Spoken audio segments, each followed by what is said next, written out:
అమర్చి యాత్రికులు వస్తూ ఉంటారు.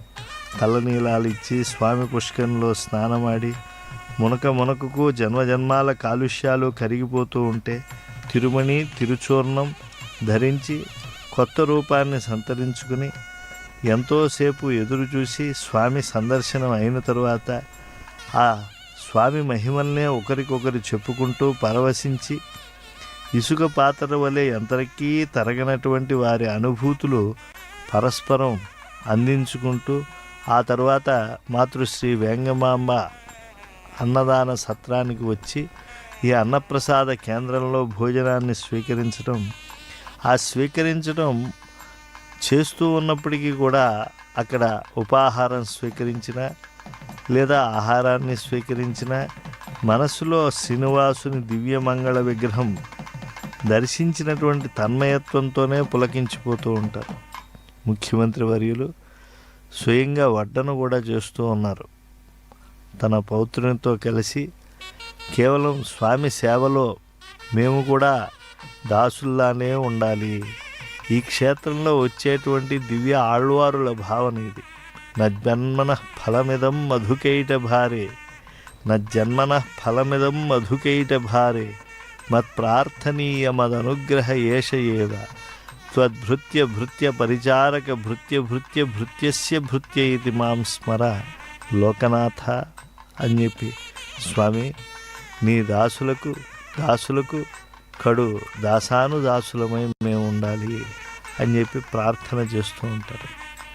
అలా స్వామివారికి సమర్పణమైనటువంటి అన్నప్రసాదాన్ని వడ్డన చేస్తూ ఉన్నారు. ముఖ్యమంత్రి గారి కుటుంబ సభ్యులందరూ కూడా పరమ భక్తాగ్రగణ్యులై ధార్మికమైనటువంటి కార్యక్రమాలు ఈ క్షేత్రంలో ఎవరెవరు ఏమేమి చేస్తూ ఉంటారో వాటిని అన్నిటినీ కూడా చెయ్యాలి అని సంకల్పించడం కూడా ఒక మహత్తరమైనటువంటి అభిప్రేరణాత్మకమైనటువంటి చిత్తవృత్తి. ఎందుకంటే స్వామి ప్రసాదాన్ని స్వీకరించడం పుణ్యమైన, స్వామి ప్రసాదాన్ని 10 మందికి పంచడం కూడా పుణ్యమే. ఇది ధరాలోక వైకుంఠం.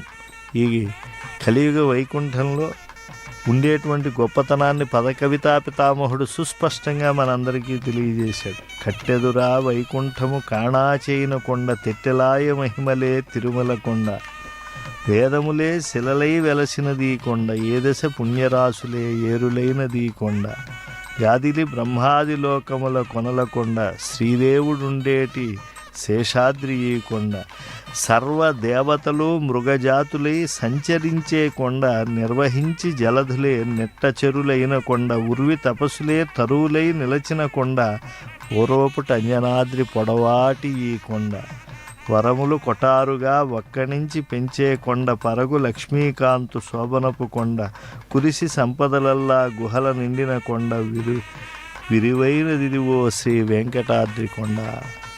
పవిత్రమైనటువంటి గాలులు బహుశా శ్రీవైకుంఠంలో ఉన్నాయో లేవో అలాంటి గాలులతో సహజ ప్రకృతిలో ఉన్నది మాతృశ్రీ తరిగొండ వేంగమాంబ అన్నదాన సత్రం. బేడి ఆంజనేయ స్వామివారు అలాగే బాలాంజనేయ స్వామివారి చిత్తరువులు ఈ అంజనాద్రి పైన సహజంగా కనువిందు చేస్తూ ఉంటాయి. ఇది గొప్ప భోజనాలయం. ఎంతమంది మహాత్ములు ఇక్కడికి వచ్చి భోజనం చేస్తూ ఉంటారు. ఇక్కడ విచ్చేసినటువంటి యాత్రికులకు ఆ భోజన వసతులు సరిగ్గా అందుతున్నాయా, ఈ ఆహారం సరిగ్గా అందుతూ ఉన్నదా లేదా, తాను వడ్డిస్తూ పర్యవేక్షణ చేయాలన్నటువంటిది ముఖ్యమంత్రి వర్యుల యొక్క ఆశయం. సిరులకు నెలవైనటువంటి శేషగిరిలో అన్నదానం అనాదిగా జరుగుతున్నది. ఎంతోమంది ఇక్కడ అన్నదానం చేసి తరించారు. ఆధునిక కాలంలో భక్త శిరోమణి మాతృశ్రీ తరిగొండ వెంగమాంబ నిత్యాన్నదానం, నిరతాన్నదానం కూడా నిర్వహించింది అని చెప్పి పెద్దలు చెప్తూ ఉన్నారు. సమస్త పాపభంజకమైనటువంటి ఈ వెంకటాచలంపై